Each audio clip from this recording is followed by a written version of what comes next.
Welcome to this edition of Rattling the Bars. I'm Mansa Musa, co-host with Eddie Conway. And as I always do, I'll update you on Eddie Conway. We ask that you continue to have your Eddie Conway in your prayers or whatever medium that you use to invoke a spirituality towards humanity. We ask that you channel that towards Eddie Conway as Eddie Conway recovers through this journey that he's undergoing right now. Today we have Carla Simmons, who is making a phone call from prison, and this is not an easy task. So we ask our audience to really pay attention to this subject matter because it's important. She's been incarcerated for 20 years. She recently wrote an article entitled Sentenced to Trauma, Inside the Volatility and Disorder of Prison. It was published in the Scalawag magazine. Scalawag is a leftist organization that has the agenda of abolishing prisons, humanizing people that's coming out of prison, and challenging capitalism as we know it. Welcome, Carla. First of all, why would you take on such a monumental subject? And second of all, why do you think people in society should care about what a person undergoes in prison mentally? So why I would take on it is a monumental, and but it's the thing that I'm most passionate about, the thing that I have been most deeply affected by. So I have experienced all of these different afflictions, throughout my incarceration, and trying to just like soul search and improve myself and survive my experience. I've dug down to the root of each of my struggles, and at the bottom of each one I find an aspect of trauma, a way that I have been damaged or affected negatively in the way that trauma is understood by science, which I'm also extremely interested in. So I feel like it is a very, very important topic. It's very close to my heart, and it also, if I had a career dream or a goal, it would be to research trauma and to work with like the Center for Disease Control and really bring to light the science behind what incarceration does to the physical mind. Well, why do you think? And I'm just asking this question more so for the purpose of educating our audience. Why do you think people in society should care about the mental? Because we're talking about an environment that creates such oppressive and dehumanizing events and circumstances that mentally a person has lacked the ability to be able to make the necessary adjustment. Therefore, they have suffer some type of traumatic experience and recognize that it has like physiological impact on them. But why should people in society care about Right. Yes, sir. the mental? So it's so important, and I could think of a lot of reasons why we should care. Just about the humanity of individuals and their health and well-being, but from the perspective of society, I think that what they could focus on would be that most people understand the carceral system to be a system that intends to reintegrate its population back into society, right? And so we could go on and on about all the ways the system fails to prepare people for that, whether it be job skills, social skills, emotional intelligence, and whatnot. So not only does it neglect to provide people those things that would be really helpful and beneficial to society, it damages people, making it harder to see the results or success, right, that they're looking for with reentry. So if you expect to understand that 90-something% of the people reenter society, we should be very, very concerned about their mental state when they get there. All right, now in your article, you wrote that it's a different type of trauma that comes from long-term imprisonment, because here in your analysis that you was making about trauma in particular, but more specifically, the impact that it has on long-term imprisonment. You saying that it's a different type of trauma that comes from long-term imprisonment. How so? Yes, sir. So the one thing is that there's science behind that. So we have a parasympathetic and a sympathetic nervous system, and the sympathetic nervous system works like the gas, right? It's the thing that triggers our bodies that says that we're in danger, right? And so when you have a one-time traumatic event, like you're in a natural disaster or a bad car accident or some sort of an assault, right? Your body hits the gas because it's in danger, and it's providing you with what you need to know to fight or flight responses, right? And then when the event is over with, your parasympathetic nervous system kicks in, and it's like the brake. So it slows your hormones, the chemicals in your body back down that tells you that the threat has passed. And those events can have lifelong consequences for people, right? And that's the thing, because that event is can do all kinds of things to the amygdala and the memory. But when you have a situation of complex or long-term trauma, your body just continues to press the gas because the threat is never over. It becomes very, very difficult to decipher when there's a threat and when there isn't. And in a situation like incarceration, you don't know when or when not, so that you always have to stay very vigilant and prepared for danger, or the experience, of course, of deprivation or dehumanization, or all of those things that compile upon each other and create a cumulative. So it has long-term effects in that way. So your body just stays with its foot on the danger pedal, and then it will look around and say, okay, well, I'm not in danger in this moment, and then your parasympathetic nervous system will try to kick in to slow you down. But because you're so uncertain and things are so unpredictable, you basically just run both systems at the same time. Major consequences, very, very negative consequences, body and Yeah, mind. yeah. And a good example would be that's why, and full disclosure, I did 48 years in prison prior to being released 3 years ago. And much like a lot of stuff that you covered in your article, I went through solitary confinement. I went through being isolated 24/7. But to reflect on your point, I want you to give them some example, because as you said, when we find ourselves in long-term environment, long-term imprisonment, we lack the ability to make the distinction, or because we're in that hostile environment, that we always got our foot on the danger pedal and less on the brakes. So do we find out, is it safe to say that that's why when we see situations in prison where the issue don't be that severe, it might just be no more than somebody getting in front of you in the line in commissary, or the shower's crowded and people standing outside waiting to get in the shower, and somebody route the line and wind up become from a minor incident to something more volatile and violent. Would that be an example, or would those type of things take place? Or can you give us some examples of what you just outlined?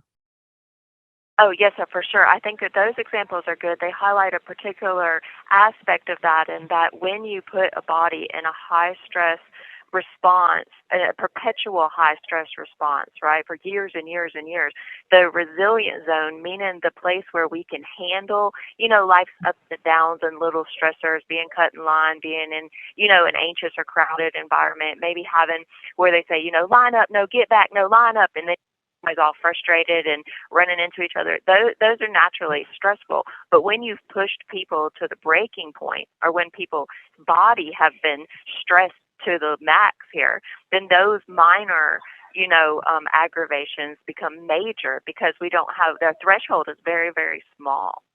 So those examples are great when you're talking about how this plays out, where little things become big things.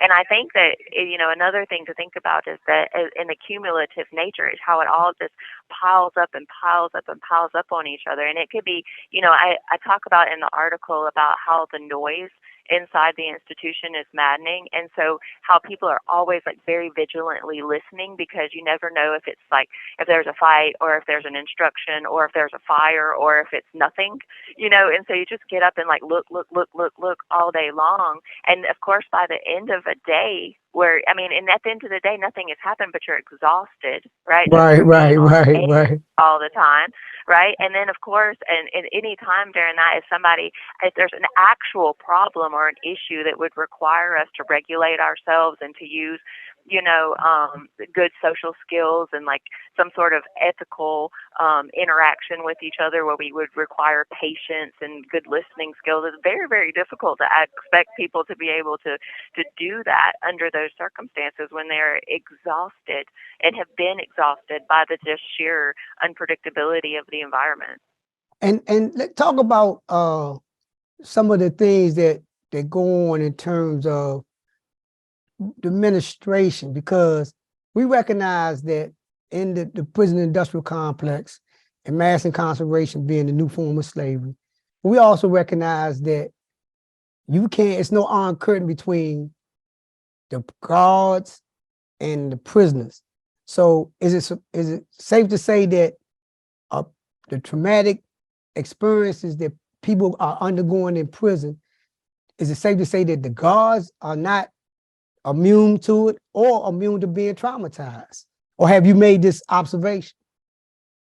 Oh no, that is a really good point, and I've actually been talking about that a lot, because as we see that the staff in our institution, and I'm sure nationwide, has decreased, that there's much more pressure on the guards to perform with less and less resources. So they also are experiencing trauma.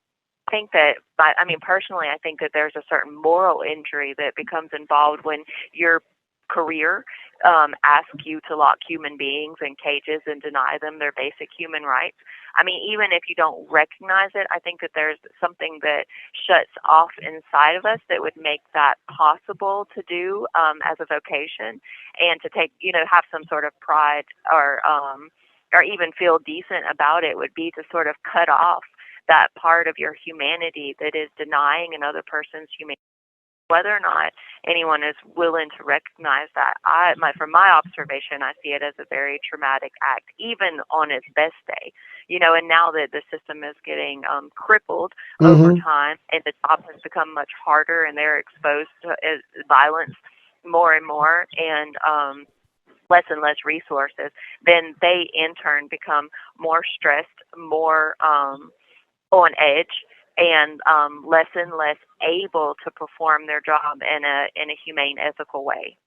Right, and then too, we recognize that, from your article, that you made the observation that I think it was in there where they were saying, you said that the rec officer and the tail officer, they was getting ready to go to blows or something.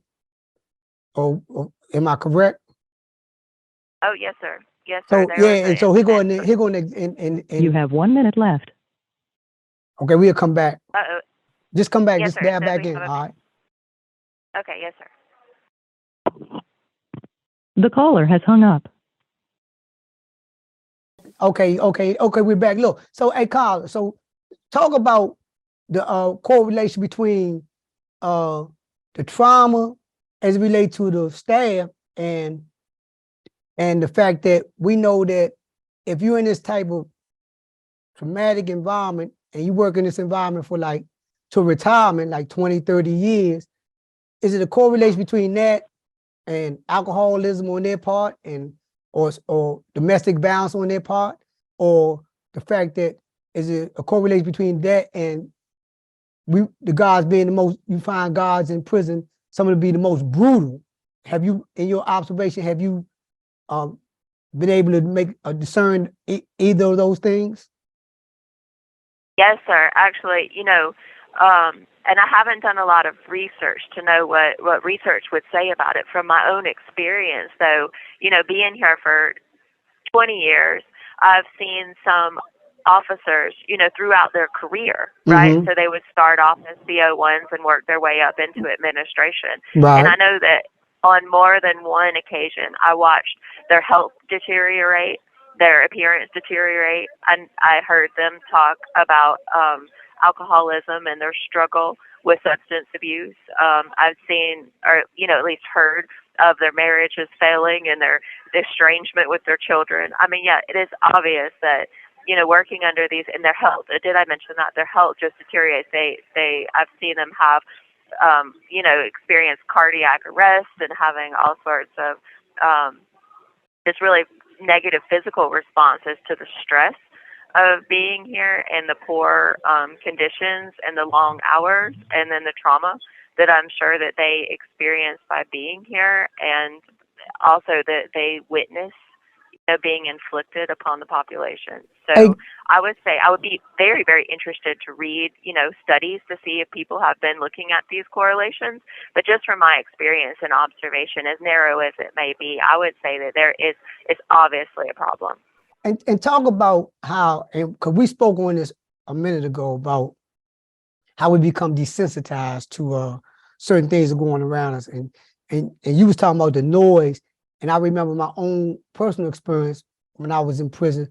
I did a lot of time on lockup, and one of the environments that I was in, lockup environments, in order to get the police's attention when somebody was sick, we would bang on the doors, and the police would like shut the door and try to muffle out the sound until it becomes so deafening they had to respond. But I spent maybe a year, 2 years, or 3 years in this environment, and when the noise don't affect me, I could during that years of incarceration, they could be banging, I go straight to sleep. But I became so desensitized to like that type of environment. Speak on that, and how you might have witnessed some of the desensitization of some of the women that's around you in terms of them being traumatized and not being able to process it. Oh, yeah, sure. So I think desensitization is a major topic here because I've got tons of examples, and the one that pops to my mind, that's the most obvious, is where people will have seizures, right? And several years ago, it was like an epidemic. People were having seizures all over the place, and I don't know if it was the medicine or the water, or maybe the heat. We don't have central heating in there, so it gets really, really hot in the summer. But regardless, people would just, fall out and have seizures all over the place. And of course, it was hard to get somebody's attention, so people would be running around trying to get help for the people, who were having the seizure. But by and large, most people just carried on with what they were doing while people were just falling out. People would keep playing cards, and they would keep eating lunch, and they would keep watching TV, and you would just have folks on the ground. And then as the environment has become more violent, I've heard stories, which I've been very fortunate, but I've lived in the honor dorm since our environment got since the shift has happened, where it's not the same place as it used to be. But the stories that I hear, I had a close friend who she watched, this girl they had been in a fight, and there had been an injury, and the girl had passed out, and they had like sort of drug her body by the door into like a room to try to, revive her, or hide her. I don't know what they were going to do. And she said that, she just watched, the trail of blood slide past her door, and then she went right reading her book. Because she can't get involved, because then she could get hurt, and there's no officer. And even if she could, there isn't really an officer to tell. And so people have just had to turn their heads in many, many circumstances where in another environment, without this sort of conditioning, we would be compelled to intervene and to assist. And I think that more and more I've seen people express how detrimental that is to their humanity and their well-being, and they live with all kinds of guilt and shame and regret, but it's buried down so tight, underneath the sense of survival and the sense of, not really having a choice, where you just get used to this is just the way that it is. And do you think it's a correlation between people leaving out of prison, long-term, short-term, and recidivism? You think it's a correlation? Yeah. If so, how so? How so? Well, we know that that life is hard. We know it's hard out there, and if you're suffering from some socioeconomic disadvantage to begin with, which there's many, then you're Mm-hmm. already at a higher risk for incarceration to begin with. And then we're going to add on a felony conviction, which makes it harder to get a job. And then, of course, it's difficult. You have to reinstate your license, which takes money that you don't have, and a job that you can't get, and a probation or parole fee that you can't pay, with transportation that you don't have. And on top of that, you know, you've got your system in an uproar, your resilience zone at an all-time low, your stress level incredibly high, and then most people will leave with the subsets of the PTSD problems that make it difficult to socialize and interact in normal ways. We have this desensitized behavior so that we don't know when to intervene and when not, and our agency has been crippled. I mean, and then what else is there, you know, for us to do? It would, you know, Foucault is one of my very favorite historian philosophers, the French guy, you know, and in his writings, The Birth of the Prison, he says something that I've always found is very, very profound. He said, you know, that the institutionalized prison system as we know it today was established about 250 years ago, and that 10 years after it was established, there was a thing as recidivism.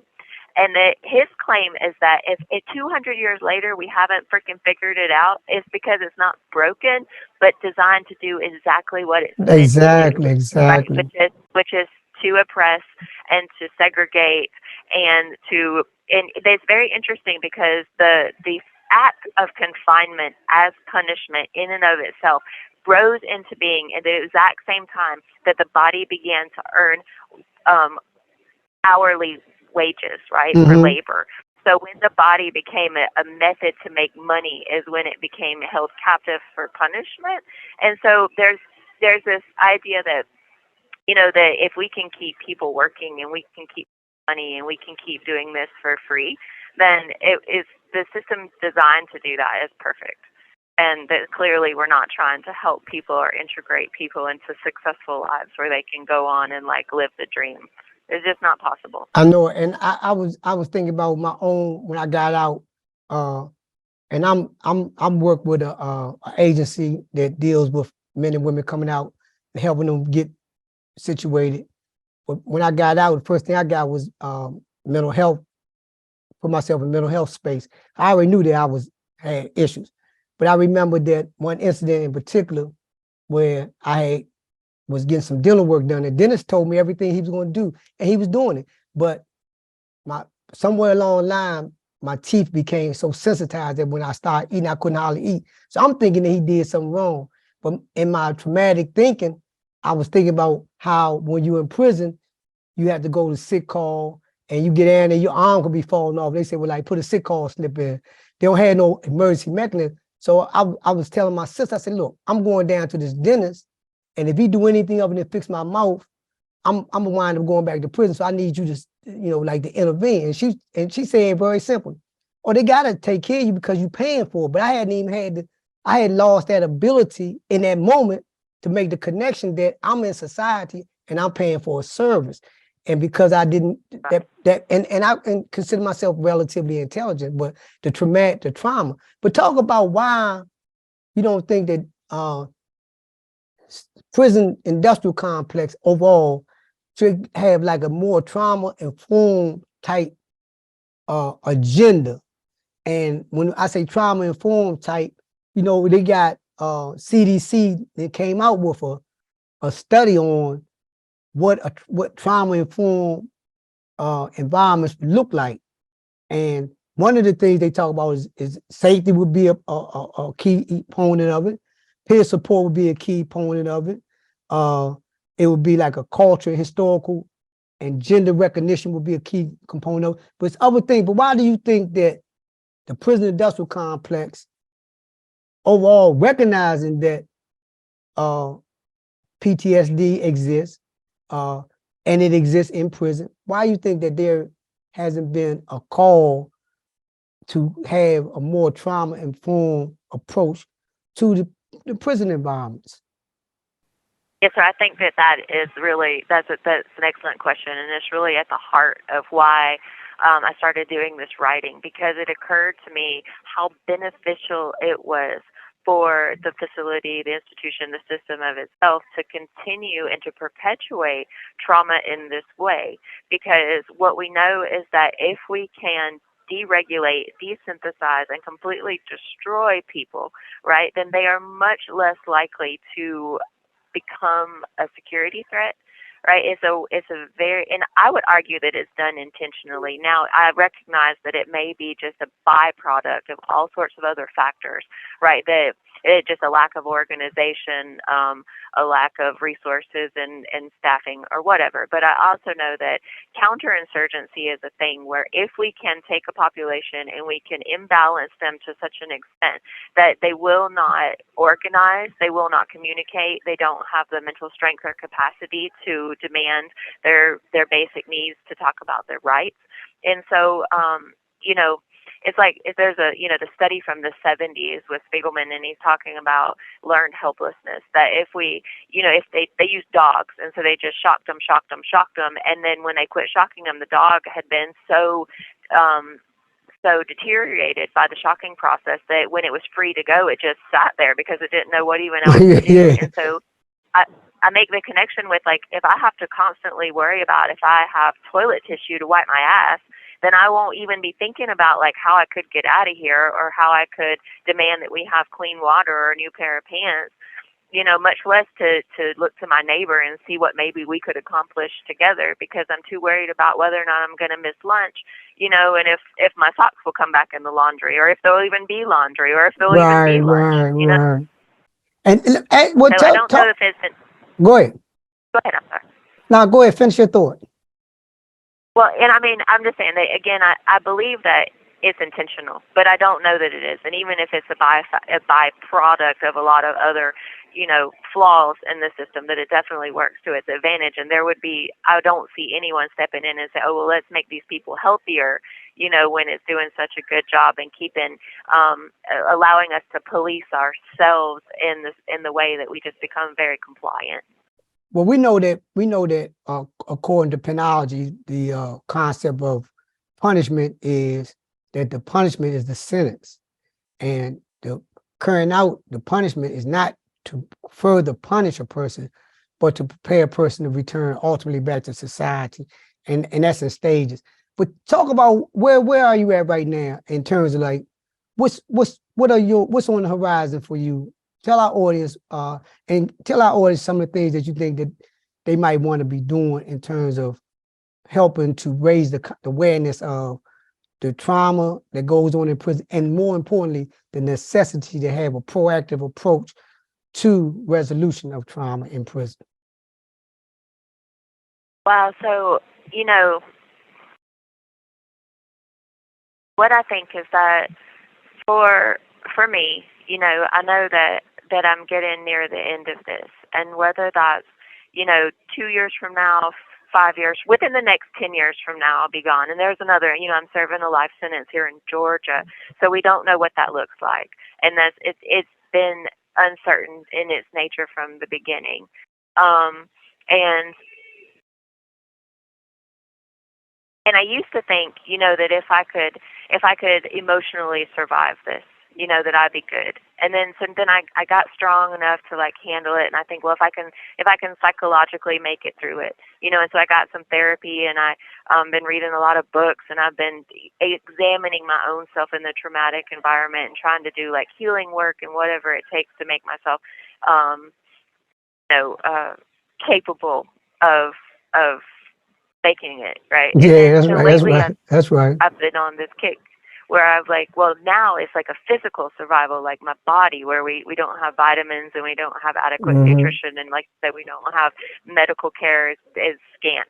And the people around me they're getting really bad cancer diagnoses, and it's, so I'm like, now if we can just make it physically right, then we're getting near the end of it.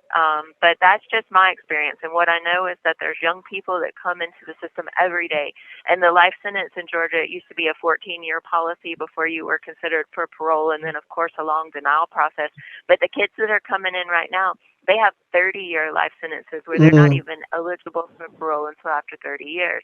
And they're coming into this very, very crippled environment where, for me, 20 years ago, it wasn't quite like this. And more we see this rise in violence, this lack of resources, is the staff dealing with their own trauma, and the stakes just get higher and higher, right? And so I think that what we need to really be focusing on is where we're headed, and where we're headed is down the freaking drain. Like, Yeah. it's not getting better. People are getting hurt.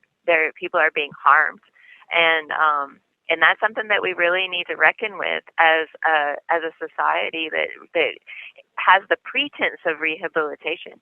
We really need to decide: are we punishing people, or are we trying to help them? And riding the line, using one when it's convenient, and the Yeah. other, when it's convenient, is a bunch Right. of bullshit, right? And I think that when we confront that and say, no, we really need to be clear about what it is that we're doing, and then once we get clear, we need to do that. And then that requires society to really take a good hard look at their values, as their collective values, like who are we and what are we aiming to do, and then taking accountability for the steps to back that up. Be that in, really it boils down to policy. Hey, Carla, there you have it, the real news about trauma and the impact that trauma has on the prison industrial complex. Carla, how can our audience get in touch with you all? How can our audience become more aware of some of the things that you're doing? You have 1 minute left. Oh, yeah, no, I don't know. Keep reading, keep watching, keep listening for the voices that go unheard. I think a lot about power and how it is that we try to generate power from this point in society, this very oppressed place. And I know that culturally is the only place that I can interject any kind of power, and that's through art, right? Through writing, through recording this experience. And so as we continue to cultivate,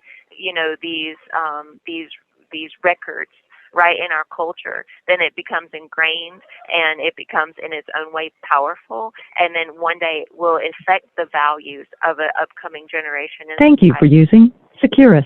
Goodbye. It looks like Carla may be trying to call back. Do you want me to try and patch her back in? Okay. Yeah, tell her to come back so we can get her to we can wrap her up. And then Paige, and you can at the end you can say something like, an incarcerated individual at Regulation. Arundel State Prison. This call is not private. It will be recorded and may be monitored. If you believe this should be a private call, please hang up and follow facility instructions to register this number as a private number. To accept this free call, press 1. To refuse this call, thank you for using Securus. You may start the conversation now. looking forward, you expect to be out maybe in the next 2 to 5 years. Looking forward, what can we expect from Carla from that point on out? Oh, yeah. Okay, that's a good question. What can we expect? Well, you can expect me to keep writing and to keep talking and to keep reliving the hell, right, that we've seen and been through. I know that there's members of my family who would like me to walk out of here and never look back. And I just, I think that that's impossible. I think that it'll always be a part of who I am and what I do, and that anything that I can do for the rest of my life that can reach back and bring some awareness, that will shed some light to make this a more humane experience while it exists. And I hope to live to see one day when we've erected justice to such an extent that it doesn't look like bars and wire and cages and punishment and torture, right? So, I want to keep writing and I want to keep talking. I do a lot of art. I hope that somebody can find me out there, expressing this experience and this trauma and the healing that I hope to one day accomplish. I also want to get involved in the scientific side of these things so that we can make real hard proof, right? That it's not just, criminals talking about not getting their way or not having what they want or, wanting, less steel and more cushion or something, but that we're talking about a real human experience and real psychological damage that's irrevocable and that we have scientific evidence that proves that it's wrong. And that way, if we can't do it on the moral side, then we can do it with the hard evidence that things need to change and that we can do better. Hey, Carla, do you want to stay on or do you want to go? Oh, it doesn't matter. Yeah, I'll stay on while I'm on if that's okay. Okay, cool. Carla and I met in prison. We were both on the choir, the Voices of Hope choir together, and we also took a lot of classes together about trauma and how we could manage that with things like Zen meditation. We took a class on cognitively based compassion training, and so we had a lot of conversations about trauma and the way that we could mitigate it in our own lives and also help other people to cope. And overall, what do you think about the overall attitude of the criminal justice system or the prison industrial complex in terms of their approach to resolving the impact of trauma? I think that it is non-existent. There's not much of an effort to mitigate the impacts of trauma. At least in my experience, the prison response to mental health is to give you a level, right? They assign you to a mental health level, and then often they prescribe medication, sometimes very heavy medication. And so, medicating people, sedating them might work for the prison industrial complex. It might work for an individual on the level that they're able to, survive or cope on a medicated basis, but it's not really doing anything for a person to deal with their trauma, either the trauma that they came with or the trauma that was impounded by incarceration. So I think we really have to support each other because the prison's not doing anything to help us resolve that trauma. All right, thank you. We appreciate you being the link between us and Carla. This is a good opportunity for our listeners to be able to get a broader perspective of the overall effects of the prison industrial complex and mass incarceration. A lot of times people have an attitude or a tendency to think that people that are incarcerated have a cushy life, but we recognize that overall it's not like that. It's really brutal, hostile, and dehumanized. Thank you very much, Paige. Thank you so much. I'm glad I could be a part. All right, there you have it, the real news about trauma in prison industrial complex, where we recognize that the ultimate goal of imprisonment is to help a person change from what they was to becoming a better human being.